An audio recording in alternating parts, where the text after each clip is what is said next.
We're back with Nate and the lower cross syndrome. We're going to deal with the low back and the hips and the corrective exercises for those. So again, we're going to foam roll the glutes, IT band, and hamstrings and quads. And then we're going to follow up with stretching the hip flexor group, strengthening the posterior chain, the glutes, and the abdominals. So Nate's going to demonstrate a foam rolling of the gluteal muscles and the IT band.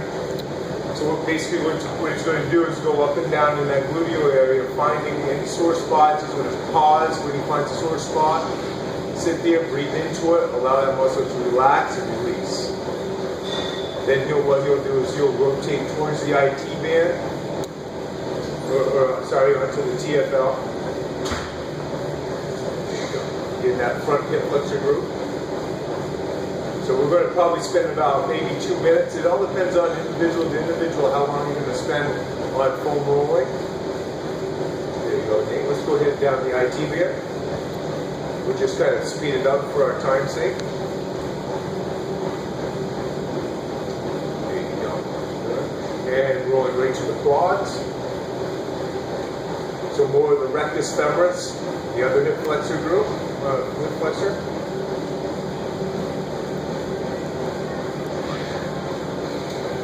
And then rolling right back to the bicep femoris, so the hamstring, another tonic muscle. So we covered the TFL, the rectus femoris, the biceps femoris, which are all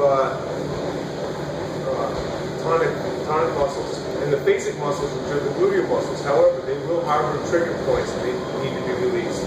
All right, excellent. Thank you very much. Now we're going to progress to kneeling on here, it's hip flexor progression. All right, he's going to start off, nice tall posture, core tight, glutes tight on the left side, and he's going to bring his body forward, eliciting a hip flexor stretch. What you're going to look out for is any compensatory extension in the back.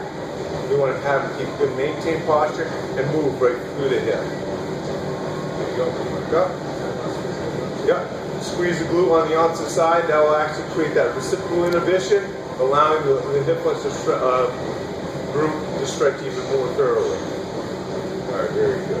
All right, now the progression would be where we bring a step, put it underneath the hip, or the foot rather, go forward.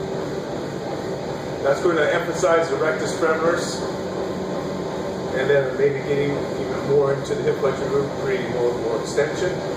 And the final progression is Nate's going to grab his ankle with one of his hands. Your left hand's fine. There you go. A little stability challenge. There you go. So now, as he brings the heel towards his hip, he moves forward, therefore increasing the rectus femoris. There you go. You can always give him something to balance on, such as a foam roller or what have you, as to do that, or a chair. All right, very good. Where you come down, off that. Moving into our strengthening phase of the basic muscles is the gluteal bridge. We're going to utilize a band around the knees.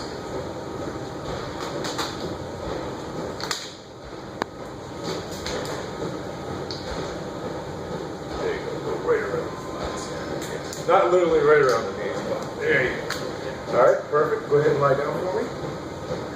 No, go ahead and lie down right on your back. Now, feet a little bit wider. He's going to maintain a push out into the black band with his knees. So he's going to maintain external rotation, which is one of the concentric transverse plane motions of the glute maximus and the medius. So, abdominals are braced, and he's going to pick his hips up towards the ceiling, squeezing the glutes.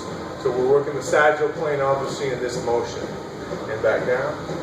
As he pushes his knees out into the band, obviously we're getting hip abduction also, which is the other frontal plane motion of the gluteal muscles. Going to come up again. He's going to pivot from up here. So his spine is going to maintain a neutral position. And the motion comes from his hips, drop down. There you go. So he should pivot right from the hip joint, spine stays level, and pivoting right up high in the thoracic spine between the shoulder blades. Good, pushing his knees out. One helpful thing is, if his hamstrings start to cramp, you can have him pick his toes up, dig his heels into the floor.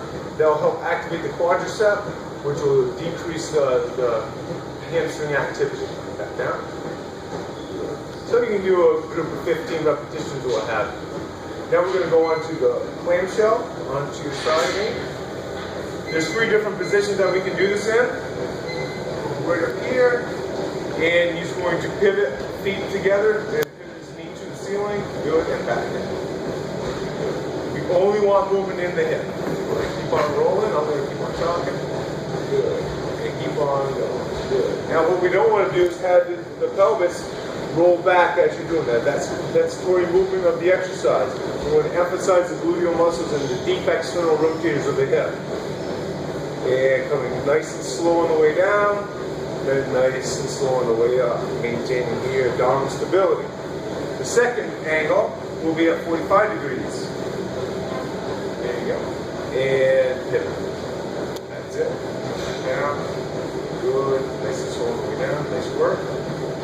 Good. Again, maintaining pelvic neutral here and not allowing any accessory movement. And then the final one is at 90 degrees.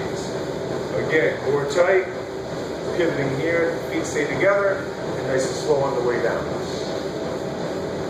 It's going to be a little lopsided after we get done with it today. So stretch one side, strengthen the other. You'll walk around the surface.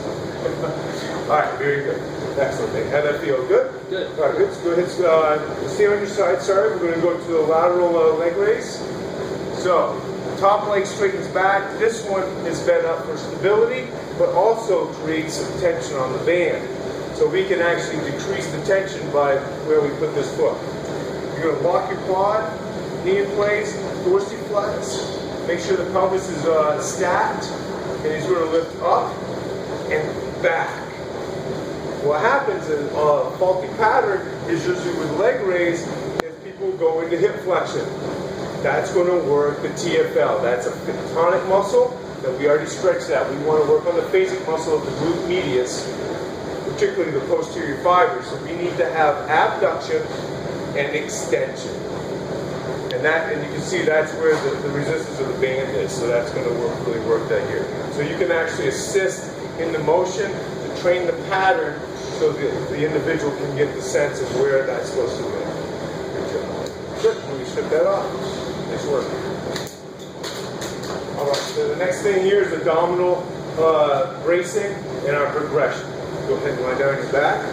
There's 5 simple progressions. There's many different ways that you can do this and different little tweaks to how you can drive it, but I'll show you a simple progressive state. Starting here, working on abdominal bracing. Okay? You can actually flatten the low back. That will emphasize the external oblique a little bit more. Or you can train neutral spine. So there's reasons to do that. If we have kyphotic posture with a big curve in the lordosis, like the lower cross syndrome, we want to emphasize flattening the low back. Therefore, we can strengthen the abdominals a little bit better. So as he braces that, he's going to heel touch and alternate his legs. Good. This is level 1. The idea here is to make sure that he maintains good neutral pelvis, or his pelvis rather is nice and stable. It's not arching, his low back is not arching up off the floor, or his pelvis is not rotating in the transverse plane, which is doing pretty well. Hands here for them to actually feel whether they're doing that is very helpful for a feedback purpose. Level 1. Level 2, we come up into a tabletop position and then we alternate heel touch. There you go. Perfect. Same thing here. We lose a little bit of stability from the foot contact. That's why it's level 2. Be aware, a lot of people will actually start to pump their knees here to assist. If the knees travel closer to the shoulder, it's going to assist the abdominals to stabilize the pelvis rather than just make it more challenging. Okay, so we want to look at it 90-90.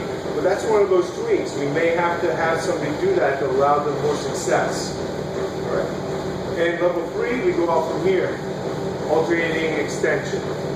The difference is obviously we increase the lever arm of the leg, creating more demand on the abdomen.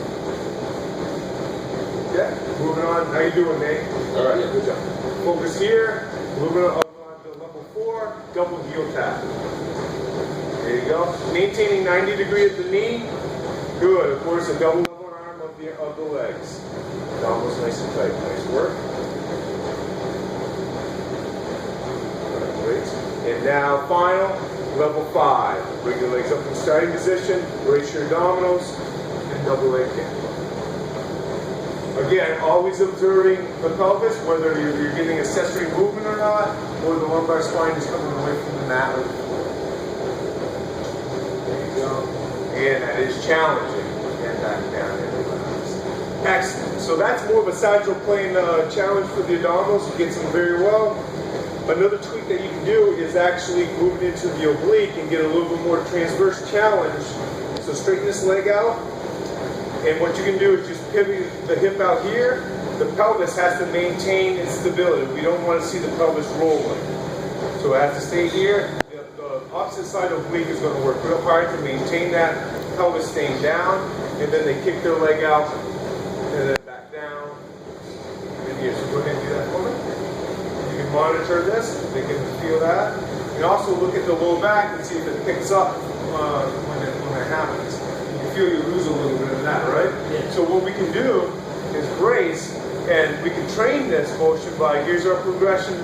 The first progression is this, which is just the weight of the leg, getting that form, and then final progression is increasing the lever arm and coming back. So go ahead and give me a couple more. See that, and I'm not sure if you can see on the film whether that you can see the pelvis pick up, but that's something that you can use as an assessment tool. Again, this is an exercise, but it also is an assessment exercise too.